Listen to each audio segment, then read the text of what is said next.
கிறிஸ்துவில் அன்பானவர்களே, மதுரை பரவியில் இருக்கிற தூய இம்மானுவேல் ஆலயத்தின் இந்த திருத்துவ திருநாளுக்கு பின்வரும் முதலாவது ஞாயிற்றுக்கிழமையின் காலை ஆன்லைன் ஆராதனைக்கு உங்கள் யாவரையும் அன்போடு கூட வாழ்த்தி வரவேற்கிறேன். எங்களுடைய தூய இம்மானுவேல் ஆலய அங்கத்தினர்களோடு கூட இந்த ஆன்லைன் ஆராதனையிலே இணைய போகின்ற உங்கள் யாவரையும் ஆண்டவர் இந்த ஆராதனையின் வழியாக ஒரு புதிய வாழ்வின் அடுத்த நிலைக்கு வழிநடத்துவாராக என்று வாழ்த்துகிறேன்.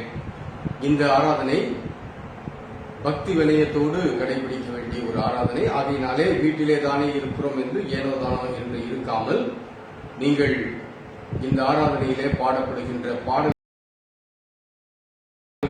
சேர்ந்து பாடவும், ஜெபிக்கும் போது நீங்கள் சேர்ந்து ஜெபிக்கவும், வேத வசனங்களை வாசிக்கும் போது வேத புத்தகத்தை எடுத்து நீங்கள் பின்பற்றவும் வேண்டும் என்று உங்களை அன்போடு தாழ்மையோடு கேட்டுக்கொள்கிறேன். ஆராதனைக்கு ஆர்வமாக இருக்கிற இடங்களிலே யாவரும் கண்களை மூடி ஆண்டவரை நோக்கி ஜெபம் செய்வோம். கிருபை நிறைந்த நல்ல ஆண்டவரே, நீர் எங்களுக்கு ஈவாக தந்திருக்கின்ற இந்த ஞாயிற்றுக்கிழமை ஆராதனைக்காக நன்றி செலுத்துகிறோம். ஆலயத்திலே சென்று நாங்கள் வழிபட முடியாத ஒரு சூழ்நிலை எங்களுக்கு இருக்கின்ற இந்த நாட்களிலே ஆண்டவர் அற்புதமாக இந்த ஆன்லைன் வழியாக நாங்கள் ஒன்றிணையவும், உம்மை ஆராதிக்கவும், உம்மை நோக்கி பார்க்கவும் எங்களுக்கு கொடுத்திருக்கின்ற இந்த சிறப்பான தருணத்திற்காக நன்றி செலுத்துகின்றோம். ஆண்டவரே, இந்த ஆன்லைன் ஆராதனையிலே கலந்து கொண்டிருக்கின்ற மக்கள் எந்த விதமான இடையூறும் இல்லாமல் இணைய வழியிலே தொடர்ந்து உம்மை ஆராதிக்க ஆண்டவர் கிருபை தர வேண்டும் என்று நாங்கள் ஜெபிக்கிறோம். இன்டர்நெட் வேறு எந்த நிலைகளிலும் இடையிலே பாதிக்கப்படாமல் ஆண்டவர் இந்த ஆராதனையை நாங்கள் சரியாய் அனுசரித்து எங்களுக்கு உதவி செய்து எங்களோடு கூட இருந்து எங்களை ஆசீர்வதிக்க வேண்டும் என்று இயேசு கிறிஸ்துவின் மூலம் தாழ்மையோடு மன்றாடுகிறோம் நல்ல பிதாவே, ஆமென். நம்முடைய ஆராதனைக்கு ஆரம்பமாக நாம் யாவரும் இருக்கிற இடங்களிலே எழுந்து நின்று கிறிஸ்து சபை பாமாலைகளிலே 376வது பாமாலை பாடுவோம். இந்த பாமாலை பாவ சஞ்சலத்தை நீக்க பிராண நண்பர் தான் உண்டே, பாவ பாரம் தீர்ந்து போக மீட்பர் பாதம் தஞ்சமே. ஆண்டவரை தவிர நமக்கு வேறு எந்த நம்பிக்கையும் இல்லை, எந்த பற்றும் இல்லை என்பதை உணர்த்துகின்ற ஒரு அருமையான பாடல். கிறிஸ்து சபை பாமாலைகளிலே 376வது பாமாலை. பாமாலை புஸ்தகம் இல்லாதவர்கள் விரைவாக உங்களுடைய போன்ல நீங்க பாமாலை ஆப்பை டவுன்லோட் பண்ணுவீர்களானால் 376வது பாடலை நீங்கள் பின்வரலாம். பாவ சஞ்சலத்தை நீக்க நண்பர் தான் உண்டே, பாவ பாரம் தீர்ந்து போக மீட்பர் பாதம் தஞ்சமே.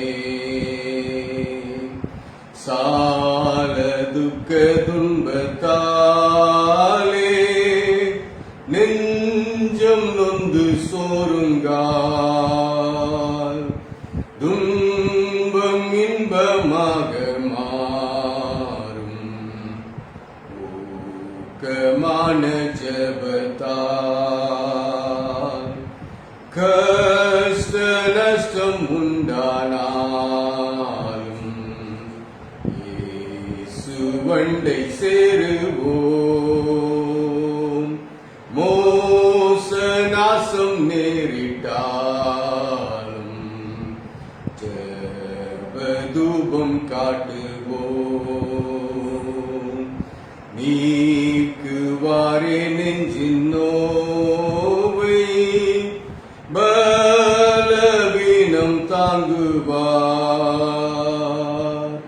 நீக்குவாரே மனசோர்வை, தீய குணம் மாற்றுவார்.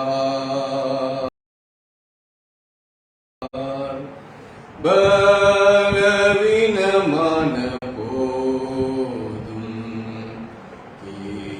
திருவாசனம் உண்டே, பந்து ஜனம் சாகும் போதும்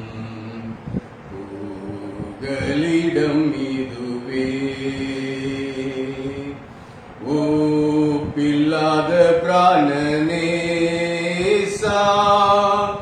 உம்மை நம்பி நேசிப்போம். அளவற்ற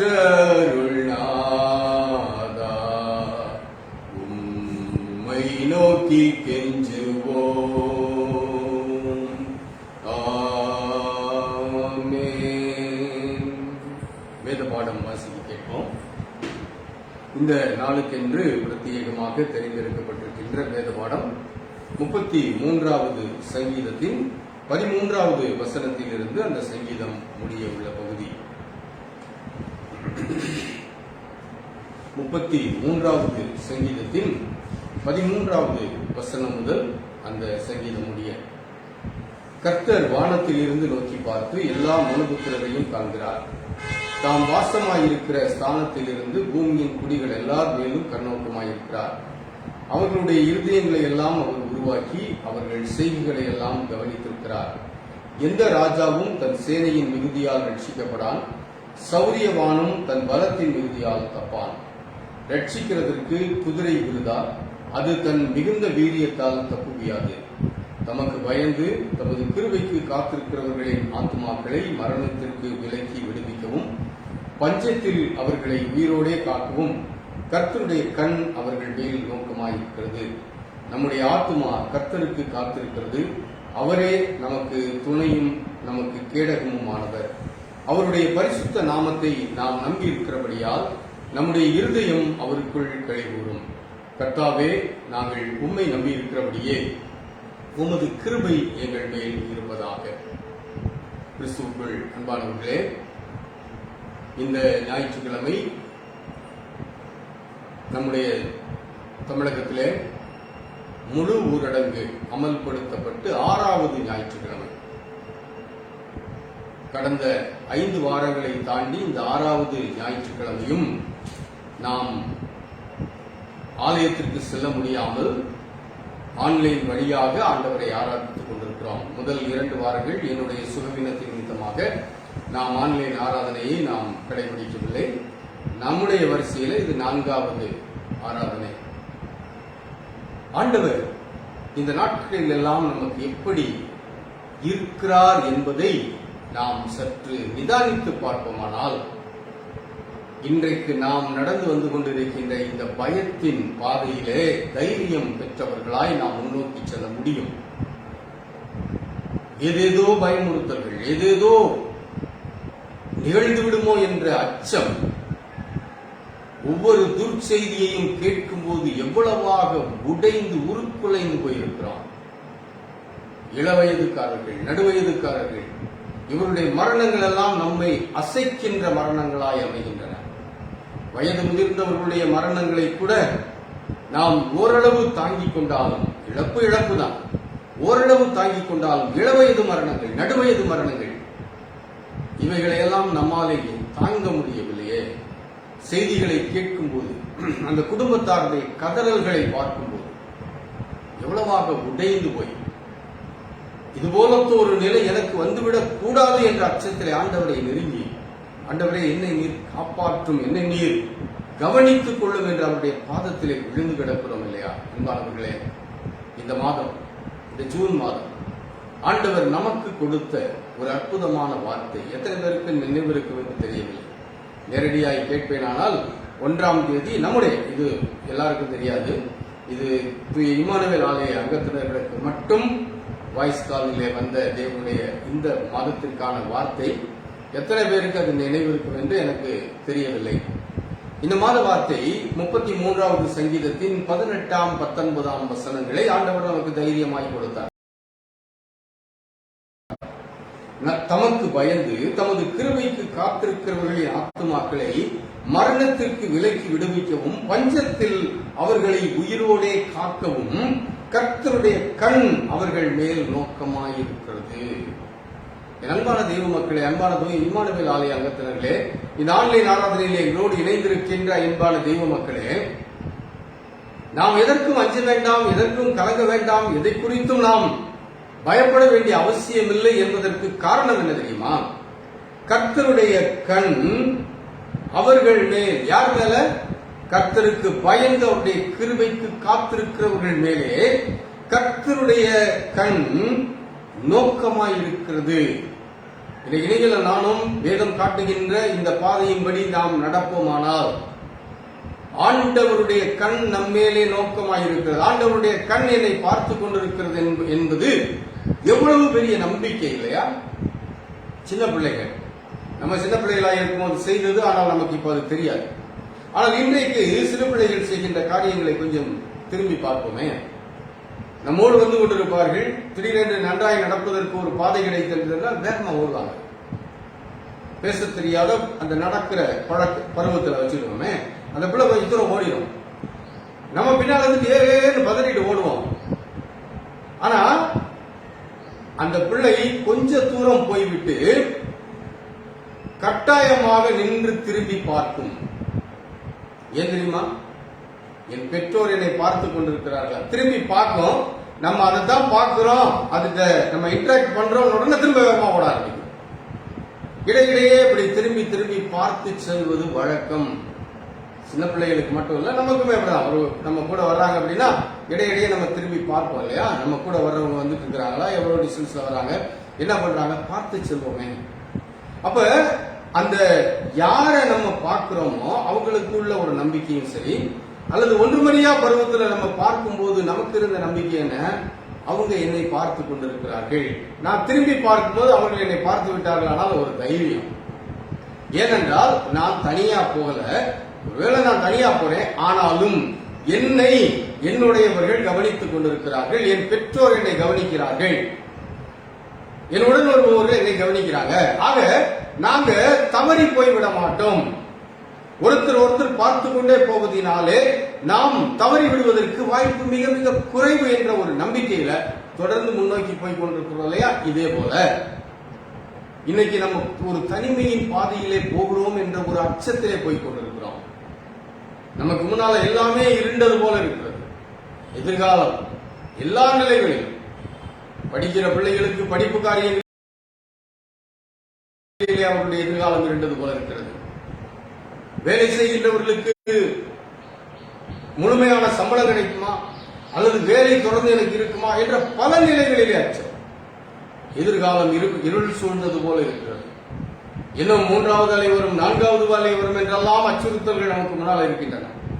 ஒவ்வொரு நாளும் ஒவ்வொரு அறிவிப்புகள் வந்து நம்மை கதிகலங்க வைத்துக் கொண்டிருக்கின்றன. இப்படிப்பட்ட ஒரு சூழலிலே முன்னோக்கி போய் கொண்டிருக்கிற நமக்கு ஒரு தனிமை உணர்வு வருகிறது. யாரும் என்னை பார்க்கவில்லை. என் அன்பான தெய்வ மக்களை, இந்த மாதம் அப்படிப்பட்ட உணர்வோடு நீங்கள் போவீர்களானால் கர்த்தருடைய கண் உங்கள் மேல் நோக்கமாய் இருக்கிறது. ஆண்டவர் உங்களை பார்த்துக் கொண்டிருக்கிறார். நீங்கள் தனிமையாய் எங்கும் போகவில்லை. உங்களுக்கு முன்னால இருக்கிற அந்த அடர்ந்த இருள் சூழ்ந்த பாதை என்று நீங்கள் நினைக்கிறீர்கள் இல்லையா? ஒரு இருள் என்னை தடுப்பு போல தடுத்து நிறுத்தி வைத்திருக்கிறது என்று நீங்கள் உங்களுடைய வாழ்க்கையின் நிலையை குறித்து வேதனையோடு அமர்ந்திருக்கிறீர்கள் இல்லையா? அந்த இருளுக்குள்ள நீங்க போனாலும், அந்த இருளுக்குள்ள நீங்க அடி எடுத்து வைக்க வைக்க உங்களை ஆண்டவருடைய கண் பார்த்து கொண்டிருக்கின்றது என்ற ஒரு மாபெரும் நம்பிக்கையை ஆண்டவர் இந்த மாதம் அவருடைய அடியவர்களாகிய நமக்கு கொடுத்திருக்கிறார். எவ்வளவு நல்ல ஆண்டவர் இல்லையா? உலகத்தில் என்னை படைத்து நீ எப்படியாவது வாழ்ந்து கொள் என்று சொல்லி என்னை வாழ விட்டு விடுகிறவர் அல்ல அவர். என்னை நுணுக்கமாய் கவனிக்கிறார். அவருடைய கண் எப்போதும் என் மேலே இருக்கிறது, என் மேலே நோக்கமாய் இருக்கிறது. கர்த்தருடைய கண் அவர்கள் மேல் நோக்கம். நான் எங்க போறேன், நான் என்ன செய்றேன், நான் எங்க தடுமாறுகிறேன், எதை குறித்து நான் பயப்படுகிறேன், எல்லாத்தையும் பார்த்து கொண்டே வருகிறது என்றால் நாம் எவ்வளவு தைரியம் மிக்கவர்களாக, எவ்வளவு நம்பிக்கை மிக்கவர்களாக நம்முடைய வாழ்க்கை பாதையிலே நாம் முன்னோக்கி போக முடியும். ஆகையினாலேதான் வேத புஸ்தகம் ஆண்டவருடைய வார்த்தைகளாக நமக்கு நாம் எப்போதெல்லாம் தடுமாறுகிறோம், எப்போதெல்லாம் வேதனைப்படுகிறோம், அப்போதெல்லாம் நம்மை நிலைநிறுத்துகின்றவருடைய வார்த்தைகளை நமக்கு கொடுத்து நம்மை தைரியப்படுத்துகின்றது. கர்த்தருடைய கண் நம்மேலே நோக்கமாயிருக்கிறது. யார் மேல? கர்த்தருடைய கண் என் மேல நோக்கமா இருக்குதுன்னு சொல்லிட்டு ஏனோதானோ என்று வாழ்கிறவர்கள் இந்த வசனத்தை உரிமை பாராட்ட முடியாது. எல்லாத்துக்கும் நிபந்தனை உண்டு. என்னுடைய தகப்பனார் எனக்கு வைத்திருக்கின்ற, எனக்கு சேமித்து வைத்திருக்கின்ற சொத்துக்களையோ பணத்தையோ நான் உரிமை பாராட்ட வேண்டுமானால் அவருடைய மகன் என்ற உரிமை எனக்கு இருக்கணும். சும்மா தெருவில் போறவெல்லாம் என் தகப்பனாருடைய ஆசீர்வாதங்களுக்கும் என் தகப்பனாருடைய உடைமைகளுக்கும் உரிமை கொண்டாட முடியாது. அதுபோலத்தான் இன்னைக்கு ஆண்டவருடைய ஆசீர்வாதங்களையும் ஆண்டவருடைய நம்மை பாதுகாக்கின்ற நிலைகளையும் நாம் அனுபவிக்க வேண்டுமானால் இந்த தைரியம் வேணும்னா, வசனம்லாம் நல்லா தான் இருக்குது, ஆனா எனக்கு தைரியம் இல்லை அப்படின்னா என்ன அர்த்தம் தெரியுமா? நீங்க இன்னும் அந்த வசனத்திற்கு ஏற்ற நிலையில வாழல. சும்மா ஏனோதானா என்று வாழ்கிறவர்களுக்கு வசனம் கிடையாது. அழகா அந்த வசனம் ஆரம்பிக்குவாங்க. 18வது வசனம் எப்படி ஆரம்பிக்குவாங்க? தமக்கு பயந்து தமது கிருபைக்கு காத்திருக்கிறவர்கள். எனவே கர்த்தருக்கு பயப்படுகிற பயம் என்பதை குறித்து நம்ம நிறைய படிச்சுக்கிட்டு இருக்கோம். ஆலயத்துல நான் அடிக்கடி இந்த பதங்களை எடுப்பதுடைய நிறைய வசனங்கள் இப்படி இருக்குது. கர்த்தருக்கு பயப்படுகிறவர்களுக்கு தான் ஆசீர்வாதம், கர்த்தருக்கு பயப்படுகிறவர்களுக்கு தான் நன்மை, கர்த்தருக்கு பயப்படுகிறவர்களுக்கு தான் அவருடைய கிருபை. இது வேதத்திலே திரும்ப திரும்ப சொல்லப்பட்டு கொண்டே இருக்கிற ஒரு உண்மை. ஆனால் இன்றைக்கு உலகம் சொல்லுகின்ற, அதாவது உலக கிறிஸ்தவம் சொல்லுகின்ற வார்த்தை என்ன தெரியுமா? எல்லாருக்கும் கிருபை. அது ஒரு விதத்துல உண்மை. ஆனா அந்த கிருபையை நீ முழுமையாய் அனுபவிக்க வேண்டுமானால், என் அன்பான தெய்வ மக்களே, நீங்கள் அந்த கிருபையை முழுமையாய் அனுபவிக்க வேண்டுமானால் அதற்கு ஒரு தகுதி உண்டு, கிருபை உண்டு. கிருபையினாலதான் இன்னைக்கு எல்லாரையும் ஆண்டவர் காப்பாற்றிக் கொண்டிருக்கிறார். பெருசா சொல்லுவாங்க, எப்படி இருக்கிறீங்க? ஆண்டவருடைய கிருபையினால் நல்லா இருக்கிறேன். அது ஒரு ஸ்டைலா சொல்ற மாதிரி இன்னைக்கு ஆயிப்போச்சு. நீ உண்மையாகவே ஆண்டவருடைய கிருபையை பெற்றிருக்கிறாயா என்ற கேள்வியை திருப்பி கேட்போமானால் நல்லதான். ஏனென்றால் வசனம் தெளிவாய் சொல்லுகிறது, அவருக்கு பயப்படுகிறவர்கள் மேலேதான் அவருடைய கிருபை இருக்கிறது. 103வது சங்கீதம் மிக தெளிவாக இந்த உண்மையை நமக்கு சொல்லிக் கொடுக்கிறது. 103வது சங்கீதத்தின் 17வது வசனம், கர்த்தருடைய கிருபையோ அவருக்கு பயந்தவர்கள் மேலும், அவருடைய நீதி அவர்கள் பிள்ளைகளுடைய பிள்ளைகள் மேலும் அனாதியா என்றென்றைக்கும் உள்ளது. தெளிவாக வசனம், கர்த்தருடைய கிருபையோ அவருக்கு பயந்தவர்கள் மேலதான் அனாதியா என்றென்றைக்கும் உள்ளது. மற்றபடி கிருபை அது பொதுவாய் ஆண்டவர் அருளியிருக்கின்ற ஒரு வாய்ப்பு. அதை கிருபைன்னு சொன்னா என்னால் அதை ஏற்றுக்கொள்ள முடியல. இது தோட்டக்காரன், எஜமான் தோட்டக்காரனிடத்தில் கேட்கின்ற ஒரு உவமையை இயேசு சொல்லுகிறார். இந்த மரத்துல 3 வருடங்களாய் கனி இல்லை, இதை வெட்டி போட வேண்டும் என்று சொல்லி தோட்டக்காரனிடத்தில் எஜமான் சொன்னபோது தோட்டக்காரன் சொல்லுகிறார், இன்னும் 1 வருஷம் நான் இந்த மரத்தை கொத்தி எரு போட்டு பார்க்கிறேன், கனி வரவில்லை என்றால் வெட்டி போடுவோம். அப்ப நீ நம்ம நினைச்சுக்கிட்டு இருக்கிற கிருபை என்பது இது கிடைத்திருக்கிற வாய்ப்பு. என்ன வாய்ப்பு? இன்னும் 1 வருஷம், இன்னும் கொஞ்ச நாள், இன்னொரு முறை. இதை இன்னைக்கு கிருபையில நினைச்சுக்கிட்டு கொண்டாடிக்கிட்டு இருக்கிறோம். இன்னைக்கு அப்படிதான் சொல்லிக் கொடுக்குறாங்க. உங்க தவறு இல்ல, சொல்லிக் கொடுப்பவங்களுடைய தவறு. கிருபை கிருபை கிருபை. நான் கிருபையில நிக்கிறேன், கிருபையில நிக்கிற உண்மை, நான் இல்லைன்னு சொல்லல, நல்லா புரிந்து கொள்ளுங்க. அது எப்படிப்பட்ட கிருபை? தவணை காலம் இன்னும் 1 வருஷம். எஜமான் சொல்லிட்டார், தூக்கி போடு, அது வேஸ்ட். சும்மா பேர்ல கிறிஸ்தவன் உட்கார்ந்துக்கிட்டு, நானும் கோயிலுக்கு போறேன்னு உட்கார்ந்துக்கிட்டு, கோயிலுக்குள்ள உட்கார்ந்துக்கிட்டு கோயில்ல உண்மையை ஆராதிக்க வருகிறவர்களை குழப்பிக் கொண்டு, நானும் ஆண்டவருக்கு ஊழியம் செய்கிறேன், ஆண்டவரை வழிபடுகிறேன், ஆண்டவருக்கு கொடுக்கிறேன், ஆண்டவரை அப்படி செய்கிறேன் இப்படி செய்கிறேன் என்ற நிலையில இன்றைக்கு அது தோட்டத்தை கெடுத்துக் கொண்டிருக்கிறது. அதை வெட்டி போடுன்னு சொல்றாரு. ஆனால் தோட்டக்காரனாகிய இயேசு நமக்காக ரத்த சிந்தினதுனால அவர் என்ன சொல்றாரு தெரியுமா? இன்னும் 1 வருஷம் இருக்கட்டும், அழிக்க வேண்டாம் ஆண்டவரே, இன்னும் 1 வருஷம் பார்த்து அதுக்கப்புறம் வெட்டிடுவோம். அது இன்னைக்கு கிருபையில நம்ம எடுத்துட்டு கிளைம் பண்ணிட்டாங்க. அது கிருபை இல்ல, அது வாய்ப்பு. கிருபை என்பது என்ன? தகுதி இல்லாத என் மேலே பாராட்டப்படுகிற, என்ன தகுதி? பரலோகத்துக்கு போறது எனக்கு தகுதி இல்லையே, ஆனா என்னை தகுதி உள்ளவனாய் மாற்றுகின்ற. எப்ப மாறும்? ஆண்டவருக்கு பயந்து. ஆண்டவருக்கு பயந்துங்கிற வார்த்தைக்கு நமக்கு நல்ல அர்த்தம் தெரியும் இல்லையா? பல முறை திரும்ப திரும்ப அதை நான் சொல்லி கொடுத்துட்டே வரேன். கர்த்தருக்கு பயப்படுகிறதுனா நீங்க ஒழுங்கா கோயிலுக்கு வர்றது இல்ல, நீங்க கேட்கிற காணிக்கை எல்லாம் கொடுக்கறது இல்ல, ஆலய விரிவாக்கத்துக்கு உங்களால இயன்றதையெல்லாம் நீங்க கொடுக்கறது கிடையாது. அப்படிலாம் தவறா நினைச்சிட்டு இருக்காங்க. அது கர்த்தருக்கு பயப்படுகிற பயம் இல்ல, அது உங்க கடமை. நீங்க ஆலயத்திற்கு, ஆண்டவர் உங்களுக்கு கொடுத்திருக்கின்ற ஆலயத்திற்கு நீங்கள் செய்ய வேண்டிய கடமை. அப்ப கர்த்தருக்கு பயப்படுறதுனா என்ன? நான் ரொம்ப பக்தியா இருக்கிறேன், வெளியில போகும்போதெல்லாம் கையில வேத புஸ்தகம் வச்சிருக்கிறேன், நான் கார் ஓட்டும் போது என்னுடைய கார்ல முன்னால வேத புஸ்தகத்தை வச்சிருக்கிறேன், கார்ல சுத்தி வசனம் ஓட்டி வச்சிருக்கிறேன், சிலுவையை தொங்க விட்டுருக்கிறேன். இல்லங்க, தீமையை வெறுப்பது. வேத வசனம் தெளிவா சொல்லுது, நமக்கு நல்லா தெரியும். அடிக்கடி இந்த வசனத்தை நான் சொல்றேன், தீமையை வெறுப்பது. அப்ப தீமையை வெறுப்பது என்ற கர்த்தருக்கு பயப்படுகின்ற அந்த பயத்தை உடையவனுக்குத்தான் அவருடைய கிருபை. வாய்ப்பை ஆண்டவர் நமக்கு கொடுத்திருக்கின்ற அனுசரணையான வாய்ப்பை கிருபை என்று தவறாய் புரிந்து கொண்டு நானும் கிருபையில வாழ்கிறேன், அந்த கிருபையினால நான் பரலோகம் போயிருவேன் நினைச்சீங்கன்னா காலம் செல்லாது. அன்பானவர்களே, இப்ப நம்ம வாழ்ந்து கொண்டிருக்கிற காலம் ஒரு மோசமான ஒரு சூழல். எந்த நேரத்தில் எது நடக்கும்னு தெரியல இல்லையா?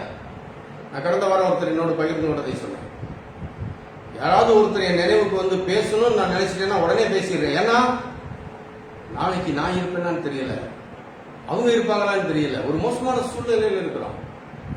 திடீரென்று கேள்விப்படுகின்ற வருட செய்தி. கடந்த வாரத்தில் மட்டும் நம்முடைய தாய் சபையில 4 மரணங்கள், 5 நாட்களுக்குள் 4 மரணங்கள்.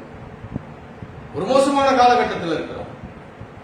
இப்படிப்பட்ட ஒரு சூழலிலே நான் எப்படி வாழணுங்கிறத இன்றைக்கு யோசித்து பார்க்க வேண்டும். சும்மா ஏனோதானோ என்று வாய்க்கு வந்ததெல்லாம் பேசிக்கிட்டு வாழ்வோமானால் அன்பானவர்களே, கிருபையை இழந்து போய் அந்த கிருபையை விட்டு விலகி போகும்போது நடக்கிற ஒரு பெரிய விபரீதமும் இங்கே சொல்லப்பட்டிருக்கு. என்ன விபரீதம் தெரியுமா? ஆத்துமாக்களை மரணத்திற்கு விலக்கி விடுவிக்கின்ற கிருபையை இழந்து போவோம். ஆத்துமாக்களை மரணத்திற்கு விலக்கி விடுவிக்கிற கிருபை. யாருக்கு அந்த கிருபை கிடைக்கிறது? கர்த்தருக்கு பயப்படுகிறவர்கள். நீதிமொழிகள்ல 16வது அதிகாரத்துல இன்னொரு அழகான ஒரு வசனம் இருக்கிறது. 16:6 கிருபையாலும் சத்தியத்தினாலும் பாவம் நிவர்த்தியாகும், கர்த்தருக்கு பயப்படுகிறதனால் மனுஷர் தீமையை விட்டு விலகுவார்கள். அப்ப தீமையை விட்டு விலகுதல், ஆண்டவருக்கு பயப்படுகிற பயம் உங்களுக்குள் வரும்போது உங்கள் வாழ்க்கையிலே தானாய் நிகழ்கிறது. முதல்ல நீங்க தீமையை வெறுக்கிறீங்க. அப்படி தீமையை வெறுக்கிறதுனால அந்த கர்த்தருக்கு பயப்படுகிற பயம் உங்களுக்குள்ள வரும்போது நீங்கள் தீமையை விட்டு விலகுறீங்க. அப்படி விலகின பிறகு கர்த்தருடைய கிருபை உங்களுக்கு கிடைக்கிறது. அந்த கிருபை உங்களுக்கு கிடைக்கிறதுனால உங்களுக்கு இருக்கிற ஒரு அந்தஸ்து என்ன தெரியுமா? 147வது சங்கீதத்தின் 11வது வசனம். 147:11 தமக்கு பயந்து தமது கிருபைக்கு காத்திருக்கிறவர்கள் மேல் கர்த்தர் பிரியமாய் இருக்கிறார். கர்த்தர் பிரியமாய். இந்த வசனங்களை எல்லாம் நம்ம படிச்சு பார்க்கும்போது அப்படியே இந்த மாலை போர்ப்பது போல ஒரு அழகான ஒரு தெளிவு நமக்கு கிடைக்கிறது. கர்த்தருடைய கண்கள் அவர்கள் மேல் நோக்கமாய் இருக்கிறது. யாரு? கர்த்தருக்கு பயந்து அவருடைய கிருபைக்கு காத்திருக்கிறவர்கள். அப்ப ஏன் அப்படி நோக்கமாய்? அவங்கள மட்டும் ஏன் ஆண்டவர் அப்படி நோக்கமாய் பார்க்கிறார்? அவங்கள மட்டும் ஏன் அவர் ஃபாலோ பண்ணிட்டே இருக்கிறார்? அவங்களுடைய வாழ்க்கையில மட்டும் ஏன் நன்மைகளும் ஆசீர்வாதங்களும் கிடைக்கக்கூடிய ஒரு உயர் நிலையில், அதாவது அவருடைய ஆத்துமாக்களை மரணத்திற்கு விடுவிக்கும்படியான பஞ்சகாலத்தில் அவர்களை உயிரோடு வைக்கும்படியான அந்த ஆசீர்வாதம், இதெல்லாம் புரிந்து கொள்வதற்கு ஒரு அழகான மாலை போர்ப்பது போல இந்த வசனங்கள் உதவி செய்கின்றன. கர்த்தருக்கு பயப்படுதல், தீமையை விடுத்தல், அவருடைய கிருபைக்கு காத்திருக்கிறவர்கள், அவர்களுக்கு பயந்தவர்களுக்கு கிடைக்கிற கிருபை. ஏன் அவருக்கு பயந்தவர்களுக்கு கிருபை கிடைக்கிறது என்றால், அவருக்கு பயந்தவர்கள் தீமையை விட்டு விலகுகிறார்களாம். ஆகையினாலே அவர்கள் தீமையை விட்டு விலகினதினாலே தேவனுக்கு பயப்படுகின்ற, தேவன் விரும்புகின்ற பரிசுத்தம் அவருடைய வாழ்க்கையிலே வருகிறது. அந்த பரிசுத்தம் அவர்கள் வாழ்க்கையிலே வருகிறதுனாலே பரிசுத்தத்தை விரும்புகிற தெய்வம் அவர்களை மேலே பிரியமாயிருக்கிறார். அப்படி அவர்கள் மேல் பிரியமாய் இருக்கிறதுனால அவர்கள் மேல அவர் கண் வைத்திருக்கிறார். பொதுவா இத ரொம்ப ஈஸியா ஒரே வழியில இந்த வசனங்கள் இல்லாமலே புரிந்து கொள்ளலாம். யாரை நம்ம பார்த்துட்டு இருப்போம்? யாரை நம்ம நேசிக்கிறோமோ, யாரை நம்ம கவனிப்போம், யாரை நம்ம நேசிக்கிறோம், யாருக்கு நம்ம அடுத்தடுத்து போன் பண்ணி எப்படி இருக்கிறீங்க, என்ன செய்றீங்க, நேற்று எப்படி இருந்தீங்களா, இன்னைக்கு எப்படி இருந்தீங்களா கேட்கிறோம். நம்ம யாரை நேசிக்கிறோம். அப்ப நம்ம நேசிக்கிறவங்க மேலதான் நம்ம கண்ணு இருக்கு. வேற எங்கேயோ இருக்கிறோம், ஆனாலும் சிந்தனை என்ற அந்த நிலையில வெளியூர்ல இருந்தாலும் ஒரு நாளைக்கு 2 தடவை 3 தடவை போன் பண்ணி எப்படி இருக்கீங்க, காலையில ஒரு மாதிரி இருந்தீங்க, காலையில வேற மாதிரி உங்க சத்தம் இருந்துச்சு கேட்கிறோமே. ஏன்? நோக்கமா இருக்கிறோம். அவங்க என்ன செய்வாங்களோ, எப்படி இருப்பாங்களோ, யாரை நாம் நேசிக்கிறோம், யார் மேல நம்ம பிரியமா இருக்கிறோமா, இது உண்மை இல்லையா? அப்ப ஆண்டவர் என் மேலே கண் வைத்திருக்கிறார் என்றால் அவர் என் மேலே பிரியமாய் இருக்க வேண்டும். அவர் என் மேலே பிரியமாய் இருக்கணும் அப்படின்னா என்ன நடக்கணும்? நான் கர்த்தருக்கு பயந்து அவருடைய கிருபையை பெற்றிருக்க வேண்டும். கர்த்தருக்கு பயந்து தீமையை விடுத்து அவருடைய கிருபையை பெற்று தீமைக்கு விலகி வாழ்ந்து என் வாழ்க்கையை தேவன் விரும்புகிறபடி நான் நடத்தும் போது கர்த்தருடைய பிரியம் என் மேலே வருகிறது. அந்த பிரியத்தினாலே அவருடைய கண் என் மேல் நோக்கமாக இருக்கிறது. அன்பானவர்களே, இந்த மாத கர்த்தருடைய வார்த்தை. அதனால கர்த்தருடைய கண் என் மேல இருக்குது என்று நீங்க பாட்டு செய்யாதீங்க. அதுக்குதான் அந்த மாதத்தின் 1ஆம் தேதியிலே ஆண்டவர் கொடுக்கின்ற அந்த வாக்குத்தத்த வசனத்தை வைத்து அந்த மாதத்தின் 1வது ஞாயிற்றுக்கிழமை நாம் தேவனுடைய வார்த்தையை படிக்கிறோம். அதாவது வசனத்தின் பொருள் என்ன? சும்மா போற போக்குல அள்ளி வீசிவிட்டு போகின்ற ஆசீர்வாதங்கள் அல்ல, வேதத்தின் ஆசீர்வாதங்கள். இந்த ஆசீர்வாதங்கள் அழகான ஒரு பூமாலை போல, இதை செய்தால் இப்படி ஆண்டவருடைய பிரியத்துக்கு உட்படும் போது, இந்த மாதிரி நம்ம வரும்போது ஆண்டவருடைய ஆசீர்வாதம், ஆண்டவருடைய பார்வை, ஆண்டவருடைய நிழல், எவ்வளவு அற்புதமான வேதம் இது. இதை புரிந்து கொள்ளணும். இதை புரிந்து கொள்வோமானால் இன்றைய நம்முடைய தவறுகளை எல்லாம் நாம் களைந்து விடுவோம். இன்றைய தவறுகள் என்ன தெரியுமா? நீங்க எப்படி வேணாலும் வாழலாம், ஆண்டவர் உங்களை ஆசீர்வதிப்பார். இதை சொல்லும்போது ஒரு கடந்த வாரத்தில் நடைபெற்ற ஒரு சம்பவம் ஞாபகத்துக்கு வருகிறது. ஒரு வாலிபர் கூட்டத்திற்கு நான் ஜூம் வழியாக கடந்த வாரம் ஆண்டவருடைய வார்த்தையை பகிர்ந்து கொண்டேன். அவங்க கேட்டாங்க. அதனால தமிழகத்தின் பல பகுதிகளில் இருக்கிற வாலிபர்கள் அந்த ஜூம்ல கலந்து கொண்டாங்க. அது அங்க நான் எடுத்து இந்த நிலையில நான் ஆண்டவருடைய வார்த்தையை போதித்தேன். கர்த்தருக்கு பயப்படுகிறவன் அவன் கர்த்தருக்கு செவி கொடுக்கிறவன் ஆபத்துக்கு விக்கினமின்றி காக்கப்பட்டு ஆபத்துக்கு பயப்படாமல் இருப்பான். அதுக்கு அந்த வசனத்திற்கு நான் எடுத்த விளக்கங்கள் இது போல வேதத்திலே ஆங்காங்கே சொல்லப்பட்டிருக்கிற வசனங்களை எடுத்து அவருக்கு செவி கொடுக்கிறவர்களுக்குத்தான் இந்த ஆசீர்வாதம் என்பதை வசனத்தின் அடிப்படையிலே போதித்தேன். அதற்கு அடுத்த நாள் அந்த குழுவில் இருந்த 2 பேர் எனக்கு மிக நன்கு அறிமுகமான வாலிப நாட்களிலே எங்களை ஆண்டவருக்குள் வழி நடத்தின ஒரு அண்ணனிடத்திலே போன் பண்ணி,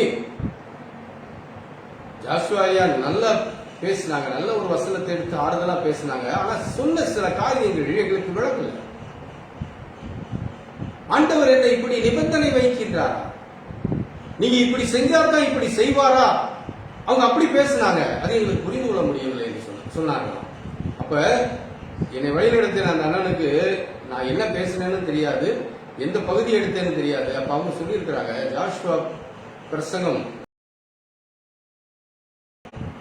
ஆண்டவருக்கு கீழ்ப்படிந்தால், ஆண்டவருக்கு பயந்து நடந்தால், ஆண்டவருக்கு நீங்கள் ஏற்புடைய நிலையில வாழ்ந்தால் மட்டுமே அவர் செவி கொடுப்பார், அவர் உங்களை ஆசீர்வதிப்பார்ங்கிற நிலையில பேசியிருப்பாரு என்று அவங்களுக்கு விலகி சொன்ன பிறகு, ஆமா நான் அப்படிதான் சொன்னாங்க.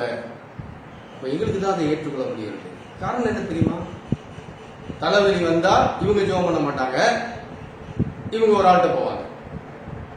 என்னன்னாலும் உடனே அங்க போன் பண்ணி சொல்றது, எனக்கு கால் வலிக்குது, எனக்கு இடுப்பு வலிக்குது, நாளைக்கு நீ சோகமாயிருவ அந்த நபர் அப்படி சொல்ல இவங்க நம்பிக்கை எங்க போயிருச்சுன்னு பாருங்களேன். வசனங்களை முழுமையாய் படிப்பதை விட்டுட்டு யாரை சார்ந்திருக்கிறார்களோ அவங்க என்ன சொல்றாங்களோங்கிற கேட்கிற நிலைமைக்கு போச்சு. நீ கிறிஸ்தவம் போயிடுச்சு. அப்ப நான் அந்த அண்ணன் சொன்னேன், அதே ஒருவேளை என்னுடைய செய்திக்கு ஒரு கோளாறு நோட்ஸ் தேவை ஒரு சிலருக்கு. இப்ப நீங்க இதுல பக்குவப்பட்டு உங்களுக்கு தெரியும். ஆனா ஒருவேளை வேற மாதிரி செய்திகளையா கேட்டு எல்லாம் செய்வா, நீ எப்படி வேணாலும் போ, மந்தைகள் வந்துட்டு இல்ல, நீ போன்னு அந்த மாதிரி சில போதனைகளை கேட்பவர்களுக்கு இது விளங்காது. அப்படி விளங்கலைன்னா தயவு செய்து எனக்கு போன் பண்ணுங்க, நான் உங்களுக்கு விளக்கி சொல்லுறேன். திருமறை என்பது சும்மா ஒரு மந்தைக்குள்ள வந்துட்டதுனால, நீ கிறிஸ்தவன் ஆகிட்டதுனால அப்படியே பத்தி ஆண்டவர் மோட்சமான ராஜ்யத்துக்கு கொண்டு போயிருவாருங்கிற போதனை எங்கும் இல்லை. இந்த வேத புஸ்தகத்துல எங்கும் இல்லை. அது தனிநபர்களுடைய போதனையா இருக்கலாம். உங்க பையில இருக்கிற பணத்தை வாங்குறதுக்காக அவங்க ஏதோ உங்களுக்கு சாதகமா குறி சொல்றது மாதிரி ஏதோ சொல்லிட்டு உங்களை ஏமாற்றி கொண்டிருக்கலாம். தயவு செய்து அப்படிப்பட்ட போதனைகளை நம்பி போகாதீங்க. வேதம் என்ன சொல்லுகிறது? நிபந்தனைகள். இந்த ஜூன் மாதத்துல ஆண்டவர் நமக்கு கொடுத்திருக்கின்ற இந்த ஆசீர்வாதம் என்ன ஆசீர்வாதம்? அவருடைய கண் நம்ம மேல நோக்கமாயிருக்கு. அதனால எதுக்கும் பயப்பட வேண்டாம். எதுக்கும் கவலைப்பட வேண்டாம். நீங்க பாட்டு போயிட்டே இருங்க. அவர் உங்களை பார்த்து கொண்டே இருக்கிறார். நீங்க தடுமாறும் போது உங்களை தூக்குவாரு. நீங்க கீழே விழும்போது உங்களை எடுத்து நிக்க வைப்பாரு. நீங்க பாதை மாறி போகும்போது உங்களை தூக்கி சரியான பாதையில நிறுத்துவாரு. நீங்க கவரும் போது உங்களை கைவிடாமல் இடையில அவருடைய கரத்தை கொடுத்து தாங்கி நிறுத்துவார். ஏன்னா உங்க மேல அவர் கண் பார்வையை வைத்துக் கொண்டிருக்கிறார். இது ஒரு பெரிய கூட்டத்துக்குள்ள நம்ம போயிட்டு இருக்கிறோம், நம்ம ஆண்டவருக்கு தெரியாதுன்னு சொல்ல வழி இல்லை. ஏனென்றால் நீங்க யார் தெரியுமா? கர்த்தருக்கு பயந்து தீமையை விட்டு விலகி அவர் விரும்புகின்ற நிலையில, அவருடைய கைக்குள்ள, அவருடைய கூடாரத்துக்குள்ள, அவர் விரும்புகின்ற வாழ்வுக்குள்ள நீங்க வாழும்போது உங்க மேல அவர் பிரியமா இருக்கிறாங்க.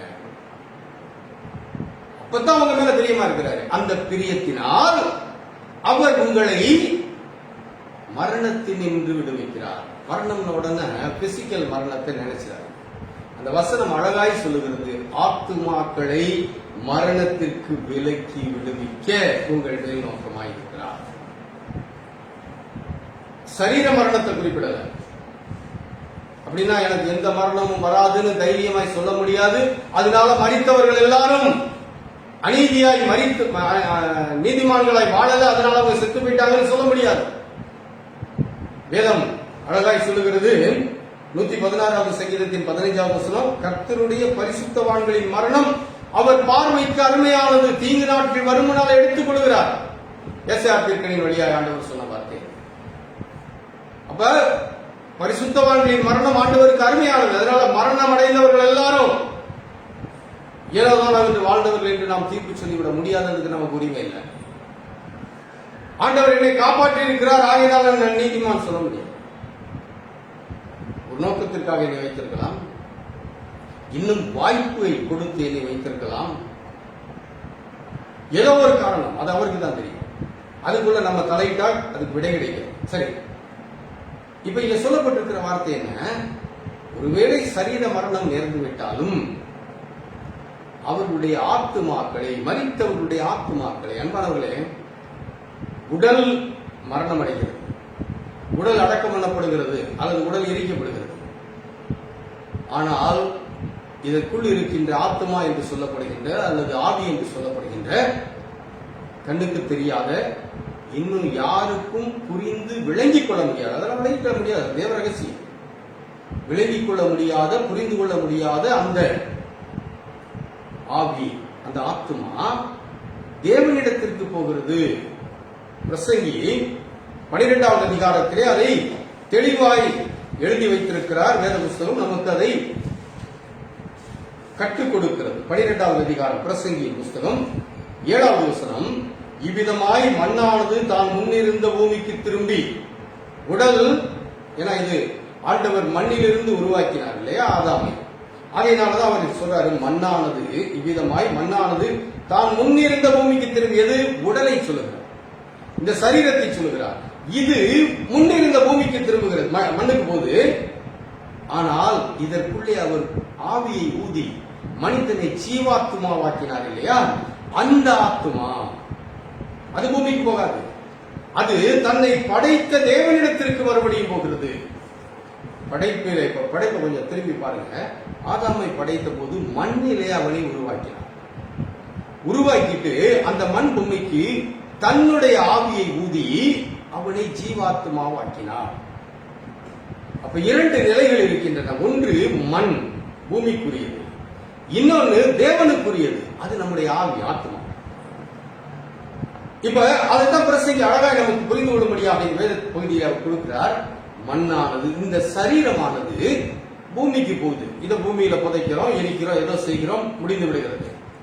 ஆனால் தேவன் ஊதின ஆவி, அது தேவ ஆவி, நமக்குள் இருக்கின்ற இந்த ஆத்மா, இந்த ஜீவன், இது அழிவுக்கு போகல. இது தன்னை தந்த தேவன், எங்க இருந்து வந்துச்சோ, யார் ஊதினார்களோ அவர்களிடத்திற்கு போகிறது. அப்ப இந்த 2 நிலைகளிலே அவர் 2வது நிலையை சொல்லுகிறார், ஆத்மாவுக்கு மரணம் இல்லை. சரி, ஆத்மாவுக்கு மரணம் இல்லை, அது ஓகே. ஆனால் இங்கே குறிப்பிடப்படுகின்ற மரணம் என்பது என்ன? அதை புரியும். நித்திய மரணம். இந்த உலக வாழ்வுக்கு பிறகு நாம் ஆண்டவரோடு கூட நீடூழி காலம் வாழப் போகிறோம். நித்திய காலமாய், முடிவில்லாத இன்ஃபினிட்டி, முடிவில்லாத காலம் வாழப்போகிறோம். அந்த வாழ்வுக்குத்தான் இப்போது நம்மை ஆயத்தப்படுத்திக் கொள்ளுகின்ற அறிவுரைகளை கேட்கிறோம். வேத வசனங்களில் இருந்து கேட்டுக்கொண்டிருக்கிறோம். ஏதாவது செய்யணும்னு முயற்சி பண்றோம். ஆண்டவர் நமக்கு உதவி செய்யறார், தூக்கி விடுறார். எதுக்கு? அவரோடு கூட நித்திய வாழ்வு வாழ்வதற்கு. அப்ப நம்ம ஆத்மா எங்க போகுது? தன்னை தந்த தேவனிடத்திற்கு.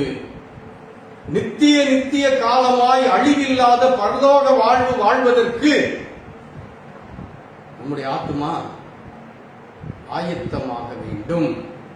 அவருடைய கண் என் மேல நோக்கமா இருக்குதுன்னா அவர் என்ன செய்யறாரா? எவ்வளவு அழகான ஒரு ஆசீர்வாதம் தெரியுமா இது?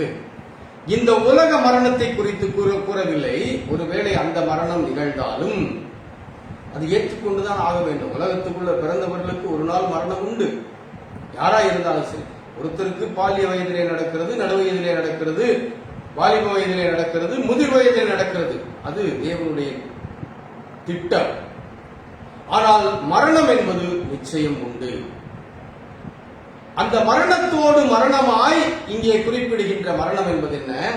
நித்திய அழிவாகிய நரகத்திலிருந்து நம்மை விடுவிப்பதற்காக. ஆண்டவர் எதுக்கு நம்மளை பார்த்துட்டு இருக்கிறாரு? நம்ம என்ன நினைக்கிறோம்? சும்மா இந்த உலகத்துக்குள்ள வாழுகின்ற இந்த கொஞ்ச நாள் வாழ்க்கைக்கு அவர் என்னை விடுவித்தா போதும், இன்னைக்கு தேவையான பணம் எனக்கு கிடைச்சிட்டா போதும், இன்னைக்கு எனக்கு ஒரு 1000 ரூபாய் செலவுக்கு வேணும், முடிஞ்சிச்சு. ஆண்டவர் நடத்துவார். அன்றன்றுள்ள அப்பத்தை அன்றென்று தந்து நடத்துவார். ஆகையினால நாளைய தினத்தை பத்தி நான் கவலைப்பட மாட்டேன் என்ற இந்த குறுகின உலக வட்டத்துக்குள்ள நிற்கிறோம். ஆனால் ஆண்டவர் சொல்லுகின்ற நம்பிக்கை என்ன? அவர் ஏன் நம்மை பார்க்கிறார்? ஏன் நம்ம பிரிய வைத்திருக்கிறார்? நாம் அவரோடு நித்திய காலமாய் வாழ்கின்ற அந்த வாழ்வை சுதந்திரிக்கும் அந்த ஜீவ வாழ்வை பெற்றுக் கொள்வதற்காக நம்முடைய ஆத்துமாக்களை மரணம் என்று சொல்லுகின்ற பாவத்தின் சம்பளமாகிய நரகத்திலிருந்து விடுவிப்பதற்காக அவர் நம்மை பார்த்துக் கொண்டிருக்கின்றார். அன்பானவர்களே, புரியும் நினைக்கிறேன். இந்த உலக வாழ்வின் மரணத்தை மட்டும் சொல்லவில்லை, தேவனோடு கூட வாழ்வதற்காக நீங்கள் பாவத்தின் சம்பளமாகிய அந்த மரணத்தை அனுபவித்துவிடக் கூடாது என்பதற்காக தேவன் உங்கள் மேல் நோக்கமாயிருக்கிறார். எவ்வளவு பெரிய ஆசீர்வாதம்! அப்ப இந்த வசனத்துல 2 ஆசீர்வாதங்கள் உண்டு. ஒன்னு இந்த உலகத்திற்குரிய ஆசீர்வாதம், இன்னொன்னு உலகத்திலே ஆண்டவர் நம்மை தீமையில் இருந்து, அதாவது தீய வழிகளில் இருந்து விலகி வாழ சொல்லி அவருக்கு பிரியமான நிலையிலே வாழ அழைக்கிறார், வாழ வைக்கிறார், பிரியம் வைக்கிறார். அது மட்டுமல்ல, நம்மை நித்திய மரணத்திலிருந்து, நரகத்திலிருந்து விடுவித்து பரலோகவாசிகளாய் மாற்றுவதற்கு நம்முடைய ஆத்துமாக்களை, அழிவில்லாத இந்த ஆத்துமாக்களை நித்திய வாழ்வு வாழ்கின்ற, பரலோக வாழ்வு வாழ்கின்ற அந்த உயர்நிலைக்கு கொண்டு போகின்ற ஆசீர்வாதத்தை கொடுப்பதற்காக நோக்கமாயிருக்கிறார். அடுத்துதான் உலக காரியத்தை சொல்றாரு. 19வது வசனத்துல, பஞ்சத்தில் அவர்களை உயிரோடே காக்கவும். அப்ப அவர் முதல்ல சொல்றது ஆவிக்குரிய நிலையிலே நித்திய பரலோக வாழ்வை கொடுப்பேன் என்ற அந்த ஆசீர்வாதம். இரண்டாவது அவர் சொல்லுகின்றது பஞ்ச காலத்திலே அந்த ஆசீர்வாதத்தையும் கொடுக்கிறார். அடுத்ததாக இப்போது நாம் நடந்து வந்து கொண்டிருக்கின்ற பாதையில் எனக்கு பலருடைய பிரச்சனை என்னன்னா, எப்படி வாழ்வோம், எப்படி நாங்க எங்களுடைய காலங்களை நடத்துவோம், வருமானம் குறைஞ்சிருச்சு, ஒன்னும் வழி இல்லை. அன்பானவர்களே, ஆண்டவர் உங்களை இந்த பஞ்ச காலத்திலே உயிரோடு வைப்பேன் என்று வாக்கு கொடுக்கிறார். உங்களை அழித்து விட மாட்டேன், நீங்க அழிஞ்சு போறதுக்கு இடம் கொடுக்க மாட்டார். பயப்படாதீங்க, கலங்காதீங்க, தைரியமா இருங்க. உங்க மேல அவர் கண்ணு இருக்குது, உங்க வீட்டுக்குள்ள அவருடைய பார்வை இருக்கிறது. நீங்க தனித்து விடப்படவில்லையே, உங்களை அவர் நோக்கமா உங்க மேல பார்த்துட்டே இருக்கிறாருங்க. நீங்க நினைச்சிட்டு இருக்கீங்க ஒரு சின்ன வீடு, ஒரு மண் வீடு, குடிசை வீடு, நான் அப்படித்தான் உட்கார்ந்து இருக்கிறேன், அல்லது என்னுடைய வீட்டுக்குள்ள ஒரு ரூம் இருக்குது, இந்த ரூமுக்குள்ள நான் செய்யறது இல்லாம ஒண்ணுமே இல்லை, என் ஃப்ரிட்ஜை திறந்தா எல்லாமே காலியா இருக்குது, என்னுடைய வீட்டுல செல்ஃபுகள் எல்லாமே காலியா இருக்குது, கிச்சனுக்குள்ள ஒண்ணுமே இல்லை. கவலைப்படாதீங்க, பஞ்சத்திலே உங்களை உயிரோடு வைப்பார். எப்ப தெரியுமா? நீங்க தேவனுக்கு பயப்படும் பயத்துல வாழும், தீமையை விலக்கி வாழும் போது, உங்க இஷ்டப்படி வாழும் போது இல்ல, தீமையை விலக்கி தேவனுக்கு பயப்படுகின்ற பயத்திலே நீங்க வாழும்போது உங்கள் மேல் பிரியமாய் இருக்கிற ஆண்டவர் உங்கள் மேல் நோக்கமாய் இருக்கிறார். எதுக்கு நோக்கமாய் இருக்கிறாரு? இந்த பஞ்ச காலத்திலே அவர் உங்களை விடுவித்து நீங்க அழிஞ்சு போகாம விடுவிப்பார். இது உலக பிரகாரமான ஆசீர்வாதம்.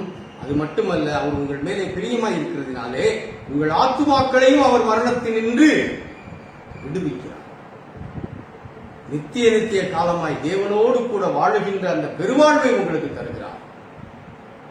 ஆண்டவருடைய கண் என் மேலே நோக்கமாய் இருக்கிறது என்று சொல்லும்போது எதுக்கும் பயப்பட வேண்டாம். இந்த உலகத்துக்கும் பயப்பட வேண்டாம், மறு உலக வாழ்வை குறித்தும் பயப்பட வேண்டாம். எல்லாவற்றையும் நிதானித்து நேர்த்தியாய் அற்புதமாய் அழகாய் நம்மை பார்த்து கொண்டிருக்கின்ற நம்முடைய ஆண்டவர் உங்களுக்கு செய்து உங்களை வழி நடத்துவார். இது இந்த மாதம் ஆண்டவர் நமக்கு கொடுத்திருக்கின்ற ஆசீர்வாதம். இந்த ஆசீர்வாதத்தோடு தைரியமா முன்னோக்கி போகும். இந்த மாசம் மட்டும் இல்ல, எல்லா மாதங்களிலும் ஆண்டவர் இது போல வசனங்களை கொடுத்து அந்த வசனங்களுக்குரிய சரியான வழிகாட்டுதலையும் கொடுத்து அந்த வழிகாட்டுதல்களை நாம் கடைபிடிக்க செய்து அதை கடைபிடிக்கும் போது அவர் கொடுக்கின்ற உலக பிரகாரமான ஆசீர்வாதங்களையும் மறுமைக்குரிய நித்திய வாழ்வாகிய பரலோகம் என்கின்ற அந்த ஆசீர்வாதத்தையும் நம் ஒவ்வொருவருக்கும் கொடுத்து நம்மை நிறைவாய் வழிநடத்தி ஆசீர்வதிப்பாராக. ஆண்டவரே, இந்த நாளுக்காக நன்றி செலுத்துகின்றோம். திருப்பதி திருநாளுக்கு பின்வருகின்ற இந்த முதலாவது ஞாயிற்றுக்கிழமை, இந்த ஜூன் மாதத்தின் முதல் ஞாயிறு, இந்த ஜூன் மாதம் நீர் எங்களுக்கு கொடுத்த அருமையான வசனங்களை நாங்கள் எடுத்து அந்த வசனங்கள் எப்போது எங்களுக்கு சொந்தமாகும், எப்போது எங்கள் வாழ்க்கையில பலிக்கும் என்ற உண்மைகளை வசனத்திலிருந்து நாங்கள் ஒவ்வொன்றாய் கோர்த்து ஒரு மாலையாய் தொடுத்து நாங்கள் படிக்க ஆண்டவர் எங்களுக்கு கிருபை செய்கிறேன். உங்களுக்கு ஸ்தோத்திரம் செலுத்துகின்றோம். ஆண்டவரே, வசனங்கள் எல்லாம் எங்களுக்கு கொடுக்கப்பட்டு இருக்கின்றன. ஆனால் அந்த வசனங்களின் பொருள்களை நாங்கள் உணர்ந்து செயல்படுத்தும் போது அவைகள் எங்கள் வாழ்க்கையிலே உண்மையாகின்றனவே. இன்றைக்கு அப்படி ஒரு வசனத்தை நீர் எங்களுக்கு கற்றுக் கொடுத்திருக்கிறீர். உங்களுக்கு நன்றி கர்த்தாவே. உம்முடைய பிரியம் எங்கள் மேல் இருக்கும்படியாக தீமையை விட்டு விலகினவர்களாக, தீமையை வெறுத்தவர்களாக, விட்டு விலகினவர்களாக உமக்கு பயப்படுகின்ற பயத்திலே உடைய கிருபையை பெற்று உம்முடைய கண் எங்கள் மேல் நோக்கமாய் இருக்கும்படி நாங்கள் வாழ்ந்து இந்த பஞ்ச காலத்திலே உயிரோடு காக்கப்படவும் எங்கள் ஆத்துமாக்கள் மரணத்திலிருந்து உம்முடைய நித்தியராஜ்யமாகிய பரலோகத்திற்கு வந்து என்றென்றும் பாவத்தின் கட்டுகளில் இருந்து விடுவிக்கப்படும்.